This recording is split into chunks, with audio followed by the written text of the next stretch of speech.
Welcome back to our second episode of Powering Conversation with SP Energy Networks. Today we are delighted to welcome Donna Kennedy.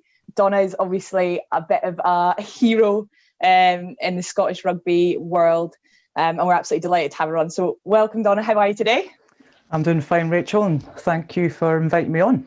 No problem. And I guess today we're going to dive into your kind of incredible career as a rugby player, but also kind of touch on a little bit on what you've done since finishing playing and what also you did alongside. So I guess let's start with where you are now. So what are you up to now in terms of your life and where you're based and stuff like that? Currently, right now, I chase around after a 5-year-old and a 3-year-old to be, basically. So I've got a young family, which I thoroughly enjoy. But so I've a full-time job. I work for a company called Vets Now. We do accident emergency for pets. I am doing a little bit of coaching with the Worcester side again. Mainly, it's the amateur side that started back up, because obviously when the side went professional, the side that was playing in the amateur section moved across to the professional setup, and then they lost that amateur side at the Westons ground. So it's taken this length of time, over 4 years, to get the amateur section brought back up to having a side there. So they're now complete. They've got obviously the men's, the middies, the juniors, and they've now got their women's side back. So I'm doing some coaching with them. It was just to do some of the back row stuff, but it seems to have snuck into doing some of the forward assistant coach, as it always does. How did you get into rugby? So I first started playing rugby when I was 19. So I was late to the sport, but growing up, I was very sporty. At high school, I was doing any sort of sports sessions that were there, hockey, athletics. I also did outside school. I was part of Lanark Lesmahegel Athletics Club as well. So it's very sporty, but there was no offering of rugby at that time. And where I grew up in Biggar, there was a young farmers community, and they did a lot of sport as well. And we did tug of war. And that was... So when they were setting up the women's side, the club thought, right, who are we going to ask? Who potentially come along and start up a women's rugby team? I know, we'll ask the tug of war girls. So that was it. We all said yes, of course, we'll come along. And I think that was 1991. Started playing at Biggar, because that was when the club started. Brilliant. So you started obviously 1991 with Biggar, and then what was the transition like in terms of, I know you were part of the first ever Scotland women's team to play against Ireland. What was the kind of transition from, picking up rugby and starting in that first team in Biggar and then moving towards playing for Scotland? Well, at that time, there was no setup, as you know. So the first international was in 1993. So I had no aspirations in my rugby career at that time. I was just happy playing a game that I enjoyed playing. So when they were starting up the team, they were obviously looking at the other clubs that were set up, and it was through the universities that there's a lot of players playing at university as well. So they were looking for players to make up a Scotland team as such. So we were actually going across the border and playing like a Northern Select side, or XL's team or whatever. We were getting games that way. And then when it came to fruition, when the first international kicked off in 1993, then we were only getting maybe sort of 3 or 4 games a year at that point. And obviously that was just that gradual build. So it was the 5 nations at the time. It wasn't 6 nations. I'm taking you back. Didn't even lift in the line out, Rachel. There was no lift. Oh, really? Oh, yes. Yeah. What a mess that was, I can assure you. I guess that was the first cap, but you then went on to get 114 more and become... Who knew? the most cap player in Scottish rugby history. And, that is an unbelievable feat, especially, you say when you started, you were playing 4 or 5 matches in a year. So to actually reach that milestone is unbelievable. I can't even begin to imagine doing that. And how kind of special was that journey for you in terms of kind of, you say, like, obviously moving to Edinburgh and stuff, you developed loads as a person, but kind of spending that long a period of time playing for Scotland and having those opportunities, how did that develop you as a person? Yeah, and I think there's a lot of resilience that you have to build in with that. You've got to be quite a driven individual, and Definitely. I am quite a driven individual. There's no doubt about it, and I think through my whole career, the game evolves, so the laws changed a lot. I referred back to that we didn't lift and line out, so the laws were changing along. Different coaches were coming in, players were coming and going, so you had to keep relevant as a player. I just think you've got to transition as a player as well. You've got to transition with the game, with the coaches round about you, and the skill sets, requirements that I've asked of you. But the one thing I'm proud about my whole career, and I suppose this probably giving you an example of how driven I was, that all my caps are starting caps. Yeah. That's incredible. 115, and it's not that, yes, I understand it's a team sport. Absolutely, there's no doubt about that. But for me, it was driven. I had to have that starting jersey. Yeah. I wanted to start. I wanted to be the best person getting selected for that position. So that's what kept me driven all that time as well. Obviously, alongside your rugby, you studied and worked as well. So can you tell us a little bit about kind of what you did alongside your rugby? Yeah. So I left school at 16 and went straight into working for a veterinary practice in Lanark as a veterinary nurse. I stayed there for 8 years and decided, I need something else in my career. So I moved into selling pharmaceuticals.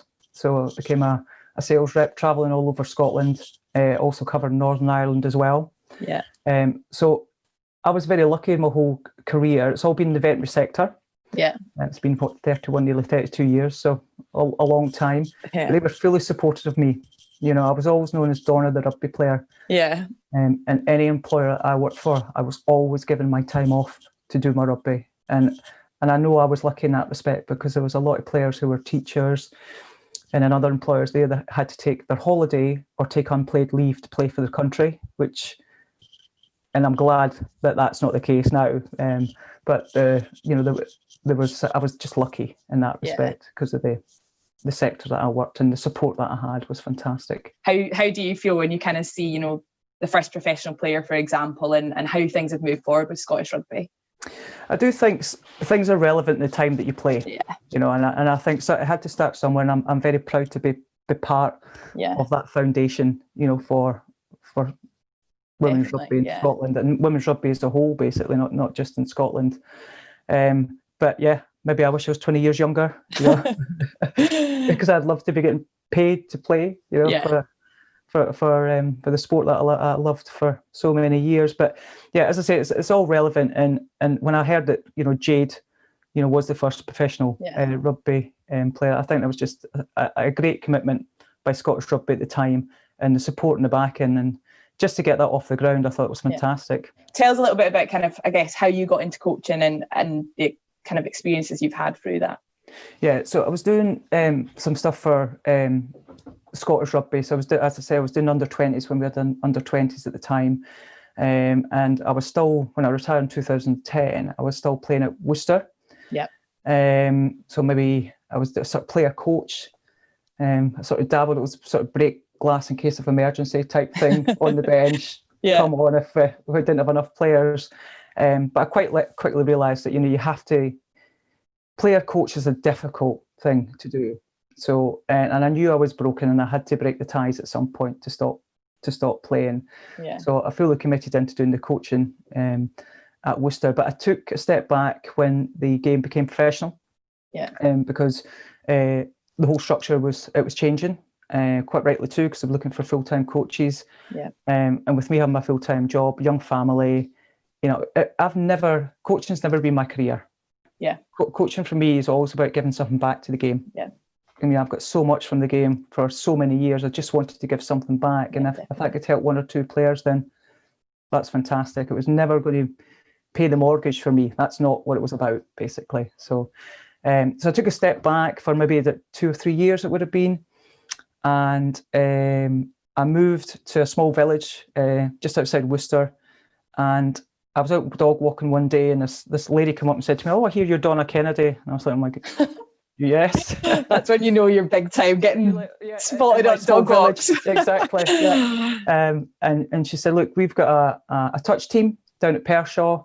Would you come down and do some coaching sessions?" And I thought, me doing touch? I thought, my God, this is going to be a challenge for me, given the type of player I was. Yeah. Doing touch rugby. But I thought, you know what? it doesn't matter. It's still rugby. It's still, coaching skills. And I thought, I'll give that a go. And that actually gave me my passion back for coaching again. Yeah. So I was doing some sessions with Pershaw, and then I got the phone call to coach the Barbarians. Yeah.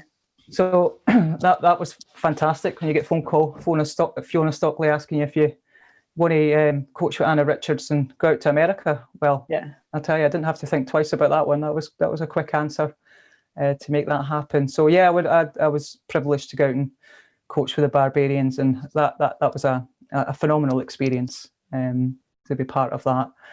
And then Jo Yap, who's taken over the Worcester rugby team, she's a very good friend of mine, so she's touched base, and I've been down, did a few sessions with the guys down there, mainly around a bit back row and some contact sessions and stuff like that.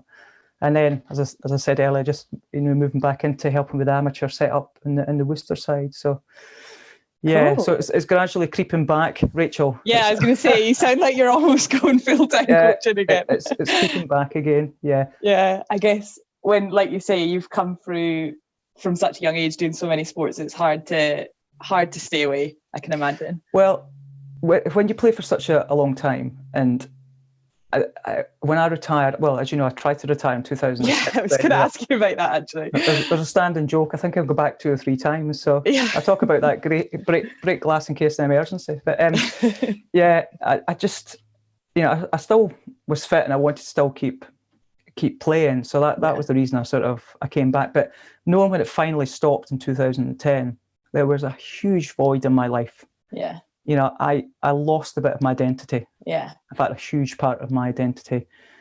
And for me, that was quite a difficult time for me. Personally, I definitely suffered from depression at that time. There's no doubt about it. I really struggled with that transition. Yeah. And there was no help for us at that time. There was no one that you could really reach out to. And thankfully, that's not the case now. There is, that transition can be helped. There's people there that you can reach out, whether it is, players that have went through it themselves, to help, other players. But at the time, there just wasn't that help available. So that was quite a difficult time personally. So I wanted something to fill that void. So you get 2 choices, don't you? Yeah. Your referee or your coach. Yeah. I went down the coaching route. Yeah. I didn't want to put myself in the middle between 2 teams. So I thought, well, I'll go down that coaching route. And that gave me, I feel back for the game, basically, and be part of the game. And then I guess one last thing that we haven't touched on is obviously you were inducted into the Scottish Rugby Hall of Fame in 2017. How kind of special was that for you, kind of 7 years after the end of your playing career to have that accolade and kind of get that recognition for your career? I saw it slightly differently. I didn't just see it as a recognition for me. Yeah. I saw it as a recognition for all us Scottish players. Yeah. Because that is a high accolade to have. Because there's so many other people who get inducted in the Hall of Fame, but to be the first female, to do it, I think is great. But I did see it as not just for me, but it was for the whole of Scottish women's rugby, but also women's rugby in general as well. It's lovely to be recognised. Oh, definitely, and extremely well deserved as well for all you've done for Scottish women's rugby. What advice would you give to someone who is taking up the game? The thing I would always say to any players, you've got to enjoy what you do. Yeah. Whether you're playing, whether it's your bit, you just got to enjoy what it is you do, and you've got to take the highs with the lows. Yeah. But it's the learnings that you take along the way, because things won't go right all the time.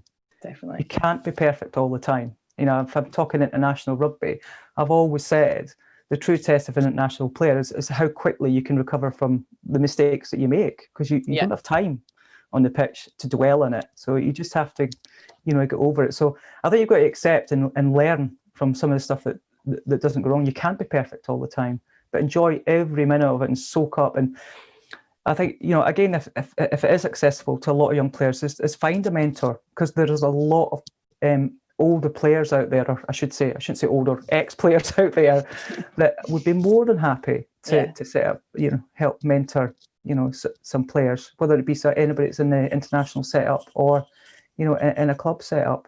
There's a wealth of experience out there that people could offer.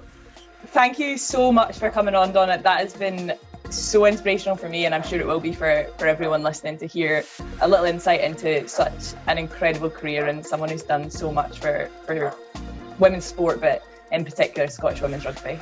Thank you for having me on. If your power's out, give us a call on 105. No matter who you pay your electricity bill to, it's our team working tirelessly to get the lights back on. And if you need extra help when the power's out, we're here for you. Join our free Priority Services register. Sign up at our website or text PSR to 61999. SP Energy Networks, working 24/7 to keep your power flowing.